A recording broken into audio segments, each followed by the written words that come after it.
வணக்கம் வியூவர்ஸ். பொதுவாகவே மனநலத்தால் பாதிக்கப்பட்டவர்களை பற்றிய தவறான புரிதல்கள் மக்கள்கிட்ட இருக்கு. அதை களையணும் அப்படின்றதுக்காக தான் இந்த வீடியோ நான் போடுறேன். பொதுவாக மனநலத்தால் பாதிக்கப்பட்டவர்கள் வன்முறையில் ஈடுபடுவாங்க, ஆபத்தானவர்கள், மற்றவங்களை தாக்கி ஆபத்தை விளைவிக்கக்கூடிய செயலெல்லாம் அடிக்கடி ஈடுபடுவாங்க அப்படின்ற ஒரு பொதுவான கருத்து மக்கள்கிட்ட இருக்கு.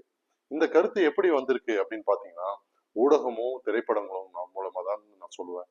ஊடகம் எங்கேயோ நடக்கிற ஒரு சில சம்பவங்களை எடுத்து வச்சு அது பூதாகரமா வெளியில காட்டும் பொழுது அது தவறான புரிதல் மக்களுக்கு ஏற்படுது.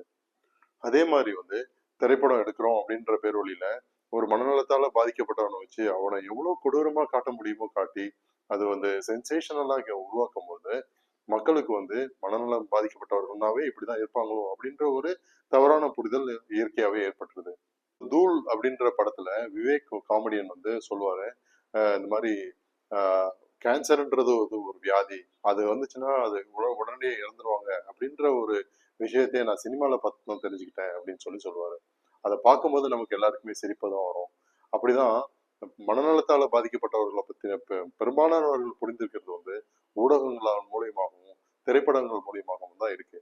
அப்படிப்பட்ட சூழல்ல அதை களையிறதுன்றது ரொம்ப முக்கியம். பொதுவா மது அருந்துபவர்கள், போதைப் பொருட்கள் உபயோகப்படுத்துபவர்கள் தான் அதிகமா வன்முறையில ஈடுபடுறதா நம்ம ஸ்டாட்டிஸ்டிக்ஸ் சொல்லுது. 95% வன்முறை சம்பவங்கள் மனநிலை இல்லாதவர்களால தான் ஏற்படுது. வெறும் 5% தான் ஏற்படுற அந்த சம்பவங்களை நம்ம ஊடகங்களும் திரைப்படங்களும் பெரிதுபடுத்தி காட்டுவதனால நம்மளோட புரிதல் தவறாவே இருக்கு. இந்த 5%மும் சரியான முறையில சிகிச்சை வழங்கினா அதுவும் வெகுவாகவே குறையும்னு ஆராய்ச்சிகள் சொல்லுது.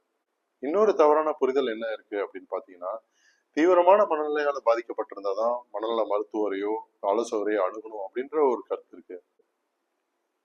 உதாரணத்துக்கு இப்ப யோசிச்சு பார்க்கணும். ஒரு பிரச்சனை சின்னதா இருந்தா அந்த சமயத்துல போய் நம்ம சரி செய்துக்கிறது ஈஸியா, அல்லது அதுவே பெருசா வளர்ந்து ஒரு காம்ப்ளிகேட்டடான பிரச்சனையா மாறும் போது அது சரி செய்துக்கிறது ஈஸியா. சின்ன சின்ன பிரச்சனைகள் இருக்கு இல்லையா, நம்மளோட பள்ளி படிப்புல ஏற்படக்கூடிய பிரச்சனைகள், பாடங்கள் புரியாம இருக்கிற பிரச்சனைகள்,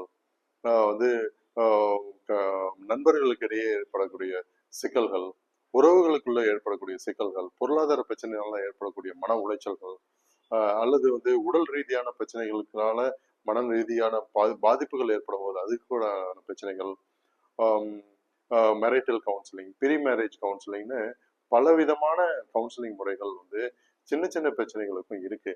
அந்த மாதிரியான பிரச்சனைகளை ஆரம்பத்திலே கண்டறிந்து இந்த மாதிரி பிரச்சனைகளை ஆரம்பத்திலே கண்டறிந்து கவுன்சிலிங் எடுத்துக்கிறது மூலமாக பெரிய பிரச்சனைகளை தவிர்க்க முடியும் அப்படின்னு தான் நம்ம பார்க்கணும்.